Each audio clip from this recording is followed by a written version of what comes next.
We're working on the exclusive designated buyer's agency contract, and we're continuing on with number 5. As far as how this relates to, I'm going to start on 5 all over again. Compensation of broker. In consideration of the services performed by the broker, client agrees to pay the broker as follows. And we talked about this. Who is the client? Buyer. Your client is the buyer, correct? Yes. And our belief is always been who pays our commission? Co-op agent. Seller. The seller pays our commission. So this is where it gets confusing if you don't understand how to explain this form. Okay, so you're going to check commission or a flat fee. You're going to initial that. In the event client contracts to purchase or lease the desired property, client will pay the broker commission equal to blank % of the purchase price, or a client will pay a flat fee. Okay, in that blank %, we're putting 3%. Yes. Okay? And in the flat fee, that's what you guys want to charge. You know, that's what the whole conversation last week was. How little do you want to work for? And, you know, me, I probably don't want to work for under $1,500. All right?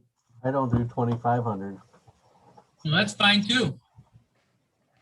The flat fee and the commission are due and payable upon closing. The commission shall apply to any purchase agreements executed during the term of this agreement or during any extension of this agreement. The commission will also apply to purchase agreements executed within 1 month after the expiration or other terms of this agreement. I use 1 month there. And this is where it gets a little confusing, you guys. If the property acquired was 1 month after the expiration or other termination of this agreement, if the property acquired was presented to the client through the services of the broker. Okay? Meaning, if you showed them that house and your buyer's agency contract expired, then they would still owe you a commission if they went and bought the house without you. All right? If the seller fails to close with no fault on the part of the client, then the commission shall be waived. So in other words, if you go under contract and it says up here commission equal to 3%, and we get into the deal and the seller says, nope, I don't want to sell now. You're not going to stick your client with 3%. Okay. However, if your client decides they don't want to close, and that doesn't mean if it doesn't, you know, there's always the out. Let me back up a second. Let's say your client writes an offer. Hope's the client. She writes an offer. And in that, you know, we have an inspection clause. If the inspection fails and she decides not to buy the house, does Hope owe me a commission? No. No. No. So we get through the inspection clause and we get to the appraisal. And it doesn't appraise. And Hope decides she doesn't want to buy the house. Does Hope owe me a commission? No. No. Take Sarah's head. Sarah's head was shaking side to side. We're going to take that one. If we get through the commission, or I'm sorry, we get through the inspection, we get through the appraisal, and we're moving along, in a week before closing, Hope says, Hope says, I don't want to buy the house. Does Hope owe me a commission? Yes. I would say yes. She's backing out for no good reason. Correct. And this is the part where we had a little situation where the client's going, well, I don't want to sign this because I don't want to have to pay a commission. You can take it out of the EMD. Well, who does the EMD belong to if the deal goes south? Seller. Buyer. Buyer. Actually, a trick question. Sorry. Listing. It's on the listing page. And there's an option in there that you can check how much, if the listing goes south, how much the seller gets, okay? and how much the agent gets. And when I say the agent, who actually gets it if in that blank it says 50% goes to the seller? Who gets the other 50%? Brokerage. Well, it's split between the brokerage and the agent, right? The seller's agent, the seller, yes, the seller's agent. The seller's agent, meaning the listing side, correct? Yes. That is the correct answer. Okay. So in theory, the buyer's agent would get nothing. Now, So my question is, if the deal goes south and it doesn't go through anyhow, where's the money at to pay anybody? well, that's the thing. There's no money sitting there. Okay, the EMD's there. Okay. We would have to go back in this on the buyer's agency. We would have to go back to the buyer and try collecting it. And this is what I was telling you guys. The odds of that happening are what? And Slim left the building. Hey, Pete, In other words, I have to go after that money from Hope and say, Hope, let's see, that commission was a $200,000 house. You owe us $6,000. And do you think Hope is going to jump up and down and say, here's my $6,000? No jumping up. You're not going to jump up and down for me now? Oh, damn it. So I would have to go to court or talk some sense into the people and say, you know what, you screwed up, you owe us the money. The odds of that happen, them in none. Okay. I've gone after a couple of agents, a couple of clients for one particular agent, and somehow I've gotten money from them. 99% of the time, it just doesn't happen. All right. But that's not necessarily where I want to go with this. This client thought that if the sales price was $300,000, she owed us $300,000 plus 3%. Okay, that's not the situation at all. hey, Pete, That would, yes. why wouldn't the EMD go back to the buyer? Why would it be? The buyer defaulted on. If the buyer defaults, the buyer doesn't get the money back. They Oh, I shouldn't gotcha. get the. Okay. Okay, a lot of times they do that too. But if they were to back out for an inspection or an That's- inspection they're not failing, gonna then they lose would the money. Right. You're not going to lose the money on that. You're correct. All right. So if the transaction does not close on any fault of the part of the clients, the commission shall not be waived and shall become immediately due and payable. Okay, great. We're all up to that point. This is the most important line. Hence, that's why it's bold here. Client will receive a credit against any amount owed for any commission paid to the broker by a seller or a cooperative broker. What does that mean? The selling side pays commission. Correct. Are you back there, Jess? Is she back there? She left. Jess. Where'd she go? This is the part I needed her to come up with. Did she go downstairs? No, I don't know. She just stepped out.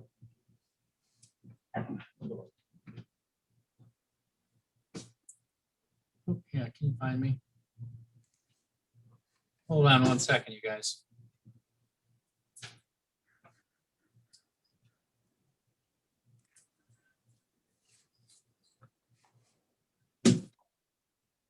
So we've got 3% up top. How do you guys know what you guys are getting paid? From the MLS sheet. That is your contract, correct? Between the other broker and Keller Williams Realty. Okay, then you guys get paid based on your contract and where you're at on your contract with us. Right? So on the MLS, if it says 3%, is Hope, my client, does she have to pay me 3%? Nope. That's correct. She doesn't have to, and hopefully, Jess, there you go.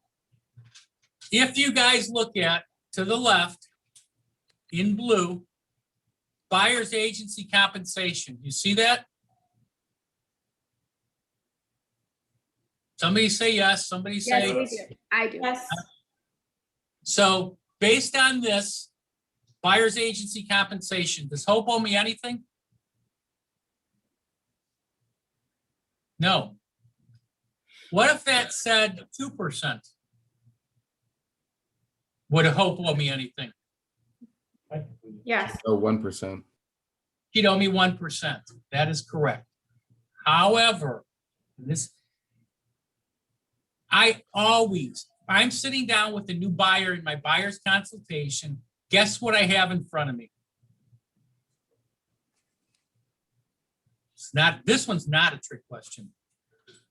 I have that form right there. This document. So if they say, well, I'm going to owe you 3%, I'm going to go, no, if you read the bold here, you're not going to, because this is how much I would be getting paid.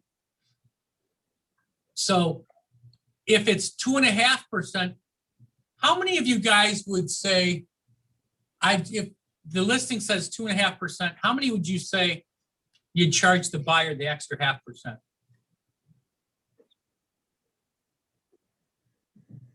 Steve would say yes. Anybody else? Well, and that's fine. Depends on the client. I look at things a little bit different. I'm in this for the long term. It depends on the amount too. Okay. I'm in it for the long term because I want to make sure that my business, you guys, what's the most cost-effective way to run a business? Repeat Anybody- business, What's that? repeat business. That's exactly right. Thank you, Deb. Repeat business. Building. If I can get every one of my customers to be my disciples, going out there and preaching me, it's not going to cost me a whole lot of money, is it? If I'm constantly spending money on advertising and promotions, that can be pretty expensive, or buying leads. So I want my people to help me grow my business. So if I went and said to Hope, hey, Hope, do you remember our buyer's agency contract? It said that, we didn't get paid by the broker or, a seller, you would owe me 3% commission. This one shows that I'm only getting paid 2.5%. First of all, Hope, do you want to see that property? And she may say something to the effect of, well, I don't know, is that going to cost me that 0.5%? And I would probably say, you know what, Hope, this is what I asked. Can you do me a favor? If you know anybody who's thinking about buying or selling a home, can you refer them to me? And if you can, and you're willing to do that, I'm only going to charge you the 2.5%. You think Hope's going to, make sure she tells all her friends about me? I'd like to think so. So I'm not going to tell you how to run your business. If you want to get the 3%, that's probably not a great, easy conversation to come up with your client. But if you want to do that, that's fine. Now, very important that you explain this part, because if you don't explain it properly, what do they think? They're paying your commission. So And my in my question to you is, if the comp is $1, what do you do? That's a great question, Stephen. Honestly, those are the ones that I'm not sure I got a great answer for that.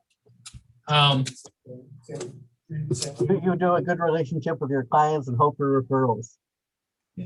Either that or, Or don't you do could it, right? stay on something like that. I might try to split the difference with them. I'm not going to sit here and say I'd never ask for a commission. What Steve's talking to, there's some of those that say buyer's agent's compensation, where we've got 3% over there. Some people are putting down $1, agents. I don't know about you, but I work, $1,500 is my minimum, and $1 is far less than $1,500. Just so you guys know, Doug, that's for your math. Just checking on that. Okay. Why would they put $1 in there? Because They want the listing. Because Yeah, there's they're buying the discount listing. brokers. they And they think, advertise discount their broker, and clients cheap. and they think They don't know how to deal with their clients. Okay, and I'm going to talk a little bit more about this because I just got another text. They think that they don't need us. And very honestly, they probably don't need us right now. You list a house today and guess what? Someone's going to buy it, right? You guys all plan on being in this for a long time. We decided Christopher is the youngest one around. He plans on being in here for 30 years. He wants to build a business. Do you think agents have good memories? If somebody screws them, you think they're going to remember that? Yes.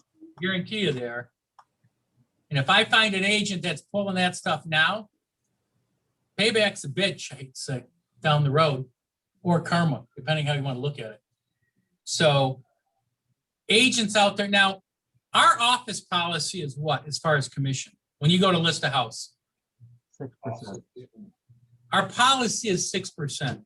Now, if you cut your commission if you're not capped and you come to me and ask, can I cut my commission?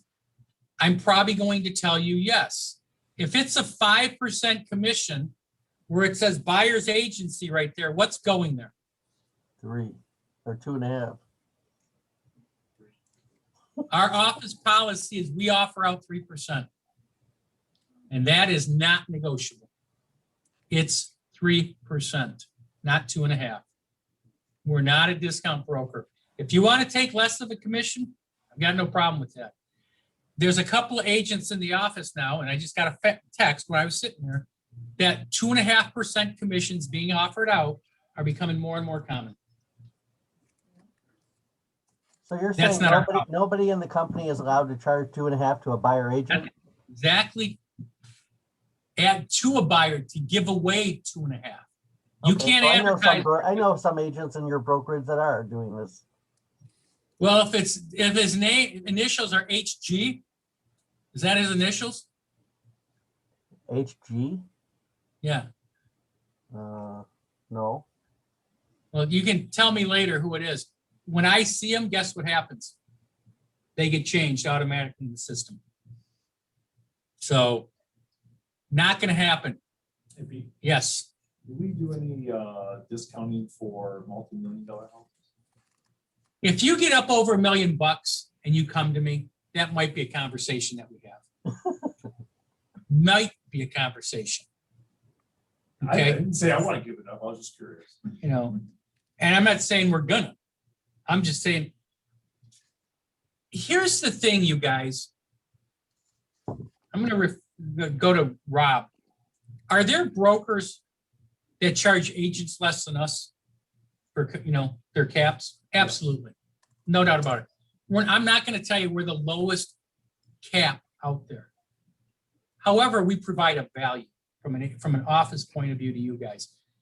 If you guys don't believe you bring a value to the table with your clients, it's really easy to discount your commission. Or I remember one line when I first got into the business.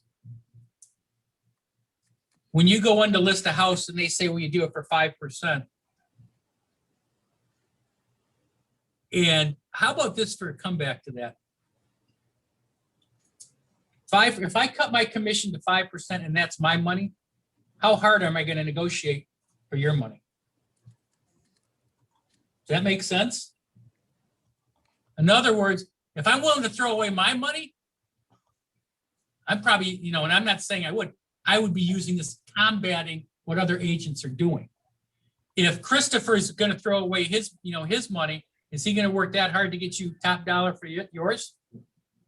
So nothing works 100% of the time, but I'm a firm believer, the more scripts and dialogues you guys have, it's easier to overcome objections. Okay. And I'm not saying I don't take this. I'm not saying I don't discount my commission once in a while. If they're friends and family and they're buying along with selling, I'll probably cut them a break. But again, who's it affecting? Me. That's it. It's affecting me. All right. Does that help? Do you think that answers how you and I were talking about yesterday? Oh, Oh, yes, I do. I'm sorry. okay. Absolutely. The only other thing that I would add is that we also need to be prepared when they're asking about what the experience is if they don't buy the property, because we got through the if they buy the property situation, the seller's gonna buy it. I think hearing from you about that credit was essential, but the argument that I needed to be more prepared for was if they don't buy the property, and quite If they back out. if they back out. And we had to have that conversation. Why would you want to back out once you go through each phase? And that actually, that's a great point. That's one of the things I, Hope and I talked about yesterday is if they say, well, I might just want to cancel the deal. Well, great. You have the opportunity at the inspection, you have the opportunity at the appraisal. If you think you might want to back out of the transaction, then maybe this isn't the house for you, and maybe you should just not even write an offer. Yeah. How many of you guys actually want to work with somebody that thinks it's okay to, I'm gonna really paint a bad picture, who thinks it's okay to get through the inspection, get through the appraisal, a week before closing, your client says, you know what, I don't want to buy this house. Because guess what? The person selling, has probably bought a house and is ready to close on it, right? So not only is screwing this transaction, you could be screwing many dominoes in today's market. Or somebody's already, started moving their stuff out of their house. I'm telling you right now, I don't want to work with somebody like that. I mean, legitimately, I had one that literally bugged the crap out of me. And he actually lost his job the day before closing. I had a bad vibe all along on this guy. And he was a referral to me from one of my previous clients. We actually think that he lost his job on purpose, so he wouldn't buy the house. Oh, yeah. Oh, yeah. I was going to tell my little story. I went through that, and well, it was during the due diligence period, so they didn't lose any money. But I had a come to Jesus meeting with them about a week after this happened because, the purpose of the due diligence is not to just get cold feet and back out. It's to see if you really want the property, and that was evident, or obviously not what they wanted. So I can tell you from experience, that's not the experience you want to have with a client. Nope. So there should be ramifications if somebody bails on a house. I mean, that's bottom line. All right. Yes. I don't know if you want to discuss this or not, but remember there's some certain situations in Ann Arbor where they do the tiered. Oh, on the MLS ticket, there's certain ones under compensation where you may see 3/1.5 and with a couple of letters. Usually that's coming out of the Ann Arbor board because they do things different in Ann Arbor. And that means it might be 3% on the first 100,000 and 1.75 on the rest of it. So, and usually what ends up happening works out to about 2.5%. So instead of just writing 2.5%, let's just come up with something different because they can. But if you're not sure what it means, Doug, is there a place to look it up? I can't remember what Matt said. I just Googled it myself. So. Okay. So if you have questions on it, Google it. And if you can't find out, let me know. But Matt knows. Yeah, I was gonna say Matt does know. Or call the agent on the listing and say, what do you got here? So, all right. Compliance fee. Purchaser agrees to pay Keller Williams Advantage a $395 real estate compliance fee and for a less or at least $50 real estate compliance fee at closing for retaining all records pertaining to the sale of the property for a period of 7 years as required by law. Most people don't have a problem paying a transaction fee or admin fee because they've gotten used to it. This has been controversial over the last 20 some years. Can't believe it's been that long. But if somebody has an issue with it, come talk to me and we'll see what we can do. But I can tell you, by a show of hands, does anybody have a problem with the admin or a transaction fee? You can be honest. Nobody can see you except me. Wink, wink. I have a problem that we should be able to negotiate it. In your contract, it's in bold, Well, you actually can negotiate it. so we just cross it off then? Yeah. We don't get the way we don't get paid on it, What's that? the way we're not getting paid on it or towards our amount. Are you saying going under 395 or over 395? Under. Okay. When you're not capped, it's really not an issue. That's what I Okay. mean, cap, yeah, word. I'm not used to the word cap. Yeah. If you're not capped, it's really not an issue. It's when you're capped, we're still going to collect $100 on it. Right. So, I mean, in worst case scenario, collect $100. But there's, again, most people, there's agents out there, not just here, that go a lot higher than 395, which I think is kind of borderline crazy. And here's the thing, you guys. As an office, everybody should be at 395, because what happens is if we were ever to have a RESPA audit, you guys would have to prove what you're doing differently than we are, why you're charging more. And that potentially could become a problem. So that's why the rule's in place. Can we talk about the $50 one? For the leases? Uh-huh. So, Mike suggested doing 150 for leases, and so I signed a lease one. Mike couldn't O'Perna? find- I couldn't find one that had the 150 in it, so I couldn't edit it, obviously, 'cause it's, I got to see if we have an editable version of this, and then, edible so I can eat it. so I That's just, what you need. I printed it and then wrote it on there and then scanned it back in and sent it to my client. Is that okay? Yeah, I mean, I can look to see if we have an editable version or if Carolyn put one together on both of these, or on this with both of them in there. So let me check on that. Disclosure of broker's role at the time of initial contact. Did we get through this last week? Pete, can I just back up 1 second on that? May. So the 395 is, obviously, everything's always payable to KW Advantage, but is that going to us as the agent or always to the broker? In our system, the way it's set up, if you're not capped, if you haven't paid your cap, that 395 is treated as commission. So you're going, whatever your commission was plus 395, then you're getting paid at 60/40 or 70/30. Okay, Okay.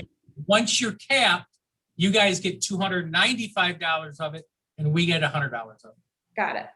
Make sense? Thank you. So, all right. Disclosure of broker role at any time of initial contact, broker shall inform all prospective sellers and their agents that broker is acting on behalf of the client.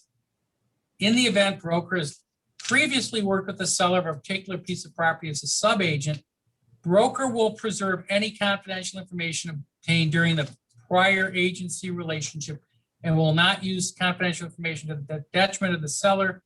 Client acknowledges and agrees that the preservation of this confidential information shall not constitute a breach of any fiduciary duty owed by the broker to the client. Last Friday, we kind of talked about this, correct? And I was looking for something, I was looking to discuss this, and I couldn't find it. This is what I was looking for. All right, let's talk about this. So Sarah had a listing with me before. And what ended up happening is the house didn't sell. Sarah listed with Christopher. I'm showing Angela homes, and we come across this listing that I had listed before. And I talked about, I can't share that information with Angela that I got when Sarah had it listed with me, correct? Can we all agree with that? Angela could say, well, wait a minute, I'm your client now. You have to tell me everything you need, that I need to know on this property. The last sentence here is the important part, where it talks about client acknowledges and agrees that preservation of this confidential information shall not constitute a breach of any fiduciary duty owed to the broker to the client. So Angela realizes that I can't, and she can't come back to me and say, you're breaking your fiduciary duty to me because I'm your client now. Does that make sense? Not losing anybody on that one? All right. Conflict of interest purchaser. Client acknowledges that broker may represent other clients desirous of purchasing, leasing property similar to the desired property. Client acknowledges and agrees that the broker may show more than one client the same property and may prepare offers or lease agreements on the same property for more than one client. Broker shall preserve any confidential information disclosed by the buyer client and shall not disclose the existence of or the terms of any offer prepared on behalf of one client to another. What's another term for that?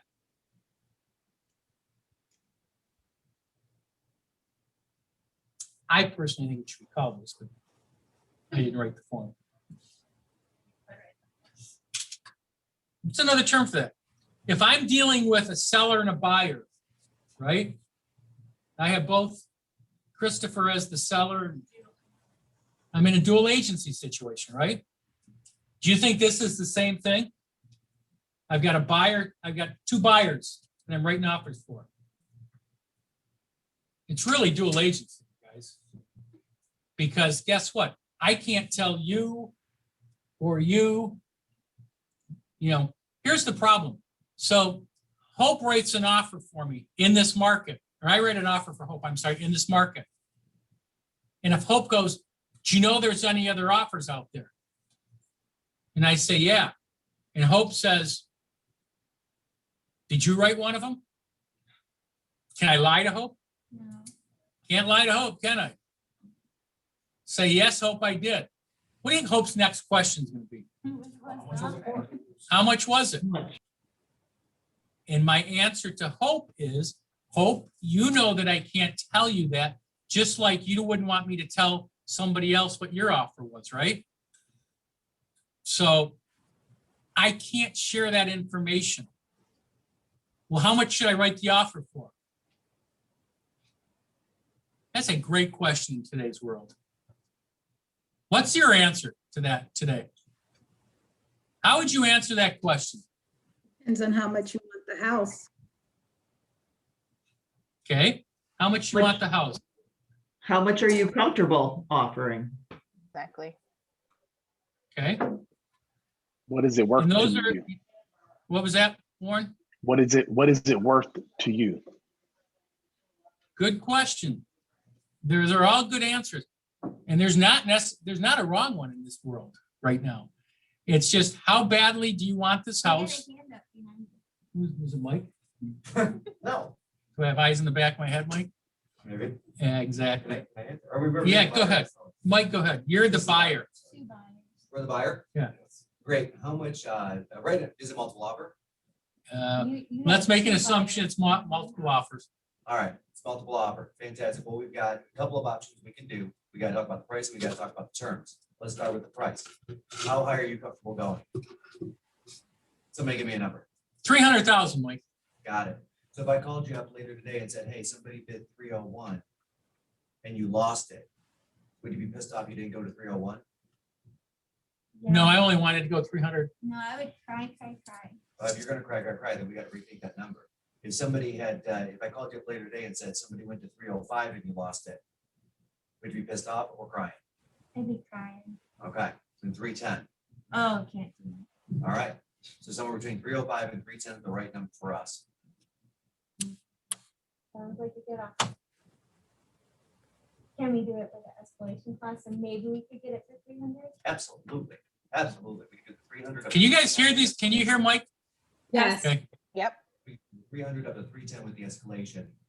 And then I also talked to the other agent. One of the things I asked them was, other than price, what's important to your seller? And they came back and they let me know that they've got a new build that they're not going to get the keys until about June 15th. And they need those 2 weekends to move. So I suggest that we go ahead and write in that they've got occupancy until June 30th. I'm okay with that. Would you want it, do you suggest we do it free for that whole time or just 30 days? free? I'm seeing a lot of people do a full free occupancy. I highly consider doing that. It's a great way to put a couple of bucks in the seller's pocket without raising the price and pushing that appraisal harder. I mean, I think we can make that work in our budget. Okay, let's go back to Mike for a second here. So Mike, you've got 2 buyers writing on the same property. Okay, I have the same conversation. Well, personally, that's happened before. I've had the same conversation with each, and generally one will go so far and one will go a different amount of far. Just realize, you guys, that is a risky situation. And here's one that I'll say on that. I mean, those are the right answers. Normally, if you're in, we're going to call that dual agency somewhat from a buyer point of view. Hold on. Why not? Hold on. I got something. Hold on. I'm holding. So what ends up happening is, why do you think you ended up with two people writing on the same property? It's a great property. Show them both. Because there's not enough inventory. Because you're the local perfect agent. Normally, you've got the listing.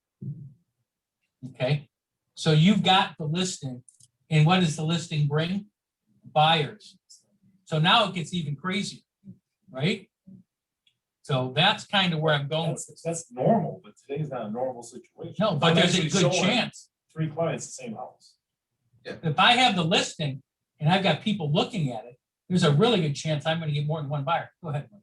He's not wrong right now. Right on. Okay. Like I've got pictures after pictures after pictures in my group meet where like one of my agents walks in and they're taking a picture because they're laughing because there's 10 different agents on Right. my team where their cards are all on the counter. Right. And multiple times we're going up against each other. The way that I did it, Pete, years ago, and I don't know if you remember this or not, this is like over a decade ago, is I called you and Are you saying I'm old? My memory's not good? no, I'm saying my memory's not good. I'm saying I'm old. But I called you and said, hey, can you do the negotiation piece with this couple for me? Oh, it had somebody else handle it. Yeah, because I didn't want to handle both negotiations. And there's something to be said about that. And I was honest with them too. I was honest with the buyer and said, hey, at this time I've got 2 different buyers that are looking to buy the same home. I don't feel comfortable. I don't want one to feel like they're getting an edge or not. So I'm going to refer you over. And that's where I'm going with this, you guys. Know something, you can do everything right, and one of them may think they got screwed. Okay, and so where I was going with this is, if you got, let's say you picked up 2 buyers relatively quick on the same property that maybe you weren't working with, one of them gets the house, one of them doesn't. Realize the one that doesn't, you're probably not going to have selling them a house. Okay, unless you're really, really good and know how to schmooze people and explain to them. But I'm not saying you're not. I'm just saying there's different scenarios in the market right now. I And think in that case, if you're the listing and then you end up with a buyer, which is fine, but then you end up with a buyer or another buyer, maybe refer those buyers out, but then you're still not getting them, but you might get. I keep the clients, but I phone a friend. Like how I would do it is I would phone a friend in the office and say, hey, maybe I'll pay you 15 or 25% of this total commission, but all I need you to do is write the offer and counsel the buyers on it. Right. And then let the other buyer know, hey. So can I ask a question on that? Yeah. In the situation where you said, and in the kind of role play you did, this buyer says, okay, I'm only going up to 300. This buyer says I'm going up to 310. You know you have that 310, so you know the other one isn't going to get it. Do you still, you can't say anything, you just submit their offer? The problem is they don't know. all right, So well, I actually, go ahead, Mike. I could have told that 310 buyer, hey, I like you better. Your dog's cuter. This is the number you got to go to. And that 300 buyer that doesn't get the house could come back and say, well, he liked them better. He gave them an edge. He conversed with them more. He gave them better advice. It's because perception is reality when we're talking about emotions. But here's something, you guys, too. I'm going to turn this a little bit. You hear the term highest and best. Really? All right. So Mike is still going to present both offers to the seller, right? Let's assume Mike doesn't have the listing, but even if he does, he presents both offers to the seller. Mike's job to the seller is, okay, you've got a 310 with this, and this. I got a 300 with this, and this. The 300 with these things might be better than the 310 with over here. So you get into a situation where highest isn't always best. Does that make sense? Yeah, so it's up to the seller to make Cor- a choice. correct. So the 300 might have the occupancy, which is more Right. important to them, and they might not have an appraisal guarantee on the 310. So they're like, it's not going to appraise for that anyways, blah, blah, blah. So they might. Your job is to write the fairest offer and not give either side inclination of what the other one has. Now, here's one line in this I do want to say that is kind of bizarre, I think. Client announces,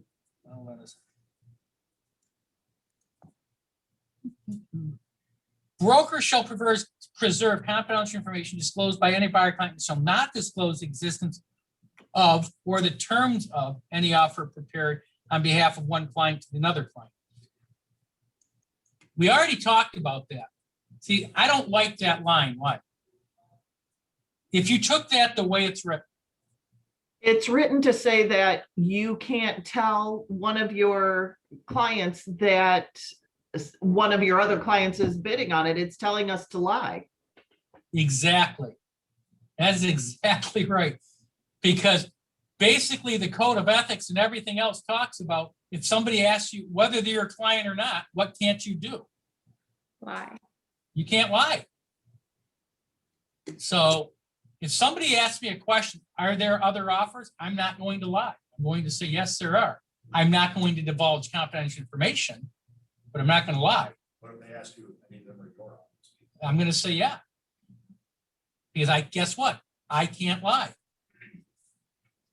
Could you just say, yes, Hold there's, on 1 second. Hold on. Go ahead. I don't get it. I mean, if you can't lie, then I don't understand this. Why is this statement saying that you should lie? That's a great question. I don't have the answer for that. I mean, I'll be very honest.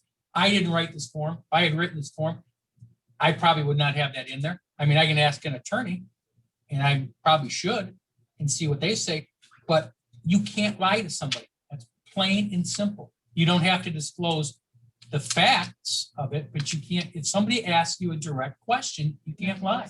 Yeah. Either by saying yes, no, or I can't divulge. Right, I was just gonna say, if you say I can't tell you, that's not a lie. Right. I can't tell you. Exactly. Yeah. All right, who had a question up there? Thanks, Grayson. That was fun. that was me, and that was kind of my question. Could you just say there are multiple offers? I can't speak on whether or not any of those are my other clients. You could probably come up to that. But if I'm going to ask questions, I'm going to take it down a path of, So what's the seller worth? What's the seller need? yeah, Seller goes for it. Okay. What's important to the seller? right. And that's what Mike's questions were, all our comments were all very good. You guys, very honestly, and Rob and I talk about this all the time, we are really in an uncharted market. I mean, this market, I don't care what anybody says. In my lifetime, it's never existed. And I don't think it's ever existed at all. It's a great market, but a terrible market. All in the same. So, yes, it is. All right. Broker will be working equally for both buyer clients without the full range of fiduciary duties owed by the buyer's agent to a buyer. In this situation, the competing buyer agent clients are giving up their right to undivided loyalty and will be owed only limited duties of disclosure, obedience, and confidentiality. So, conflict of interest sellers. In the event client elects to make a bona fide offer on a real property listed by broker, broker shall act as a disclosed dual agent of both client and the owner of the real property listed by the broker pursuant to a written agreement in the form attached hereto between broker, client, and owner of real property. In such event, broker shall be entitled to any fees owed by client pursuant to this agreement. So, bottom line is, it's telling you the broker is in a dual agency situation. It's not saying you are. However, the broker is, okay? And the buyer's giving up some things. It's not the perfect scenario. All right. I just had a thought on the last one. Sorry, my brain is working slow. So Mike suggested that if you have two buyers looking at the same property to put an offer in, he might call Pete and say, hey, can you help him through the transaction? How do you pick which one? Couldn't one of them come back and be like, hey, you gave me this bunk agent, Pete, who can't negotiate? Well, and you're right, there's something there. However, make sure you find the right agent, because at the end of the day, you don't want them to be able to say that. But the one that loses out isn't going to be happy anyways. That's what I was trying to tell you. It's not a great situation when you have two buyers on the same property, because one of them's going to feel that you screwed them, or you didn't do the best for them. Okay, so it's a tough situation to be in. Here's you hope for a couple things.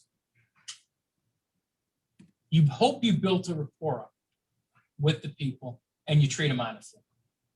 And if you can look at yourself in the mirror and say that I did both of those things, that's the most important thing. Because I could have an offer for Chris and one for Doug. And if you lose out, you gonna be happy with me, Chris? You lose out, you gonna be happy with me? So guess what? It's not a great situation.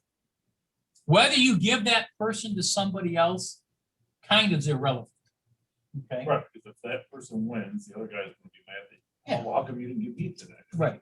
So unfortunately, that's just what we're in right now.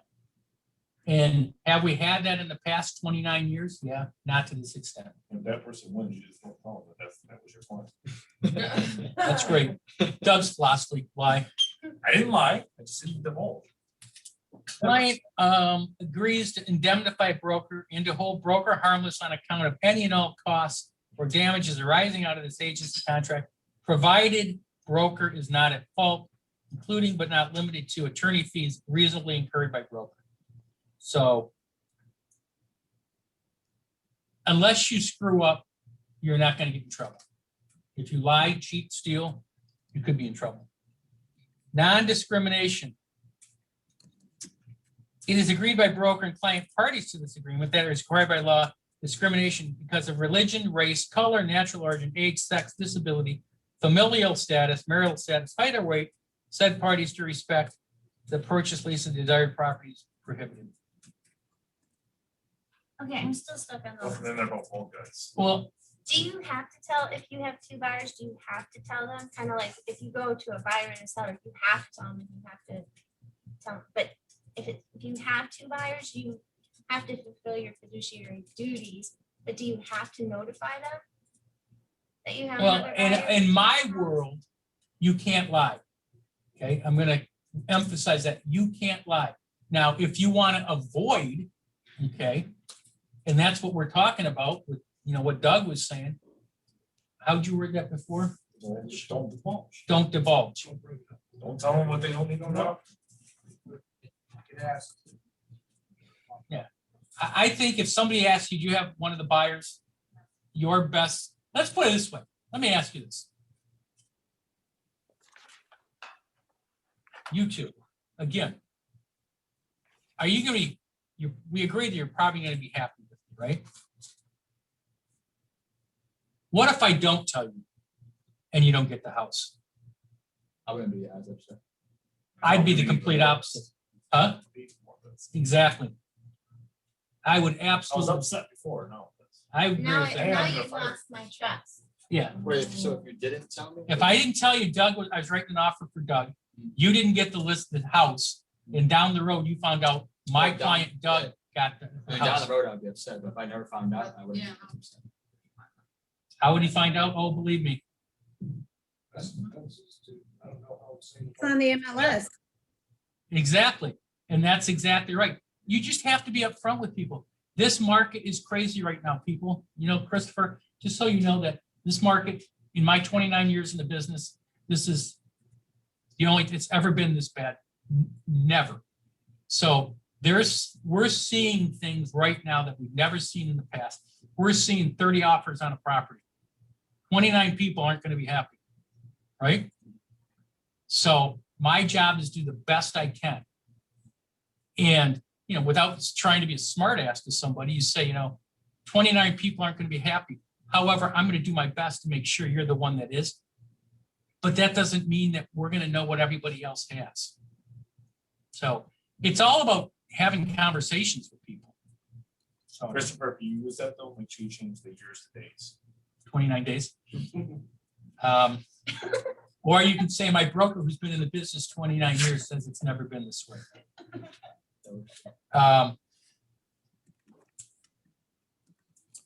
You remember I said treat each people fairly? We didn't even talk really about someone coming back on a discrimination clause. You think that could open up Pandora's box here? Because even though you treat everybody fairly, it's someone's perception that can be, you screwed me because I'm pink or green or black or white or whatever. So I can't emphasize enough. In this market, you really, really have to treat everybody fairly and not leave yourself open for anything to get knocked down. Condition of property, client is not relying on broker to determine the suitability of any desired property for the client's purpose or regarding the environmental or other conditions of the desired property. Entire agreement, this agreement constitutes the entire agreement between the parties, and any prior agreements, whether oral or written, have been merged and integrated into this agreement.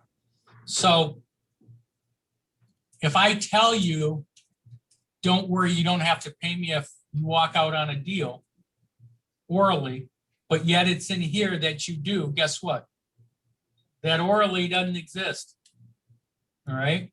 This is it. Once this is signed, client has read this agreement, acknowledges receipt of a completed copy of this agreement. So we talked about this. How long are you going to get this signed for? Actually, we didn't talk about this. I didn't bring this up last week, I don't think. 90 days? Yeah, I think you said 90 to 120 days, right? I signed mine for probably 90 days. Now I'd probably go longer in today's market because the odds of finding somebody a house in 90 days aren't that great because of the market we're in. Pete, back in September, you said 2 to 3 months. So I'll go ahead and edit mine. Yeah, well, I'm going to talk some more about this, whether it's I'm going 3 months or more, 3 to 4 months. But the point is, realize something. If you get somebody under contract and you have 90 days, right? And on the 85th day, you get them to buy a house. Are you worried that your contract expires in 5 days? No. Correct. Once you get them under contract with a house, you don't need an extension. All right. You move on to the next section. But let me ask you something too. Why do you think people don't like signing contracts, buyer's agency contracts?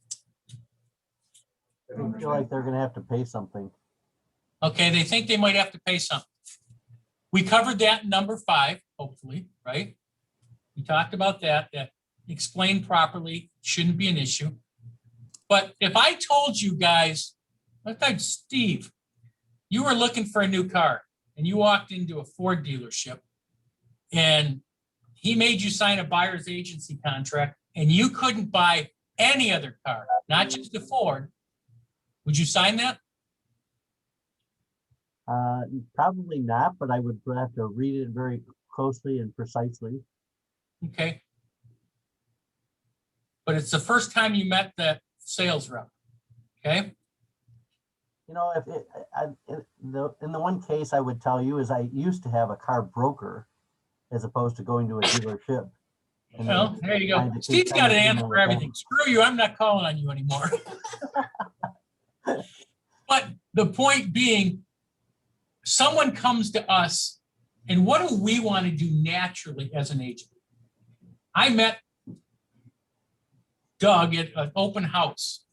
He's he was the person holding the open house. And Doug, what's he want to do? He wants to reel me in right away, right? He wants me to sign with him a buyer's agent. In seeker. Yeah. Whereas I'm in my head thinking, I'm just starting out. Why the hell do I want to sign a contract with Doug? Okay, No You- better than any other agent. in the working well, percent. and just because you told me that, am I gonna believe that? Right. I'm not. Okay, so, but conversely, we're always looking to get those people, Doug's looking to get me signed in, dialed in. I could be the biggest tool in the world, right? Doug doesn't know that. Most agents have this one-way mentality. I want to get this person no matter what. My mentality as an agent's a little bit different. I may not want to work with, now Doug's the client. I may not want to work with Doug. Doug may want to work with me. But if I don't want to work with Doug, why do I want to go into a 3-month contract? Right? So my thought, and this is a little different than most people, if I just meet you, I'm not asking for a 90-day contract. I'm going to say, Christopher, you know what? Again, back up a second here. What do most people want? Somebody answer this question. What they can't have. That's exactly right, what they can't have. So if I talk to Christopher and, Christopher comes in, he's looking at one of my listings and I sit down, I'm doing my job as an agent. I say, Christopher, I explained agency to you. And so the next step, Christopher, is we need to have you under a buyer's agency contract here. Most agents are going to try to put you under a contract for 90 days or more. I'm a little bit different. Not as it's important to you that you have a good agent. I want to make sure that you're the right client for me. So why don't we work together for a couple of weeks? And at the end of a couple of weeks, if you're happy with my services and I'm happy with you, we'll extend it for 3 months. You okay with that? So That to me makes far more sense than trying to lasso somebody in that you don't even know on both sides. Go ahead. why don't we just wait a couple of weeks before we sign anything? Because you can't show them house? You're showing houses. You have them under contract? Okay. So You still can show off. you just can't- who are you representing? Right. So I'm going to be able to help Christopher out a lot if I can't represent him. Well, I'm just saying, I'm seeing it. I've had a couple clients that are, you bring up the contract, they want nothing. Right. But you're trying to get a 90-day contract out of it. Who wouldn't? If you're seeing Oh, homes, no, they talk about the date, I just want a signature. Well, that's. they're the looking thing. at it and saying, That there's might be a problem. nobody- You're not talking about the let's put it contract. this way. If I explained that to Christopher and said, Christopher, 2 weeks. Okay. And he said, no, I don't want to sign it. Guess what Pete's not doing? I'm not working with you. If you can't give me any loyalty, I don't want to work with you. Because guess what? You think I'm the first person he's going to talk to? Right. You think I'm going to be the last person he goes and talks to? No. But that's what my point is. We're so worried about getting this person under contract that we're not even watching out for our best interest. Okay? So, hey, Pete, Yeah. in the 2 weeks, would you just be communicating with them and sharing properties with them, but you would not take them out? I'd show Explain them. that. What would you? No, I'd show you them would just show like them any other client. Absolutely. Because there is an opportunity, there's a possibility that guess what? I may start lightning in a bottle, right? I could find the house that he wants to.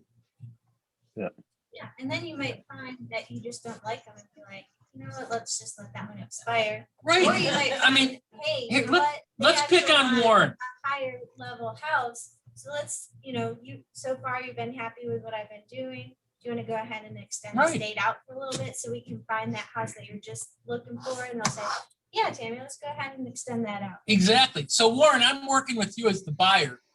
And every time we set up a showing, guess what you do? 15 minutes before I'm already at the house. Warren calls and, oh, can't make it today. Can't make it today. You do that to me 2 or 3 times, guess what? Do I really want to work with you? No. But if I sign a 90-day contract, guess what? Am I kind of stuck with Warren? Yep. So we have this mentality as realtors that we want to get every client we can get, even though it's not a good fit. Okay. And there's agents out there that literally will work with a couple of buyers at a time. And they'll say, you know what? Christopher, right now, I only, I work with four clients at a time, and I've got all 4 of my clients set. When something comes up, I'll give you a call. Can you imagine saying that to somebody? I hope I have a day that I can say that. And you're right. You're right. Do you think at that point, now maybe not in this market, but in a normal market, Christopher may say, damn, that must be somebody who's pretty good. That's who I want to work with. Okay. Right? That's the part about people who want what they can't have. So, all right, you guys. That was bonus time. You'll get that in my bill. All right. Have a marvelous day. I'll talk to you guys on Friday. Hey, Pete, Thank I you have so a much, couple Pete. questions. Can you stay on for a second? Yep. Go ahead. So, I don't recall us ever going over the FHA VA addendum. We probably did not. Okay. Do you think that maybe we can do that next week or next? We can do that. I don't know what we got going on Friday, but yeah, we can do that. Okay. Note to Jess. Okay. Mhm. And then my second question is, I don't know how to word it, but how possible, I guess, for lack of a better word, do you think in this market that seller concessions are okay to ask for? I just got one. Everything's going to be predicated by, if it's new on the market, I think concessions are going to be pretty tough, very honestly. Well, wait, are you talking about concessions in advance or from an inspection?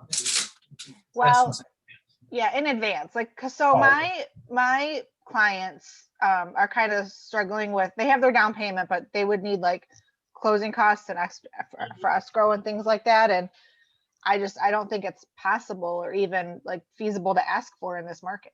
Here's the problem. If you can ask, you can even bump the sales price, the offer price up.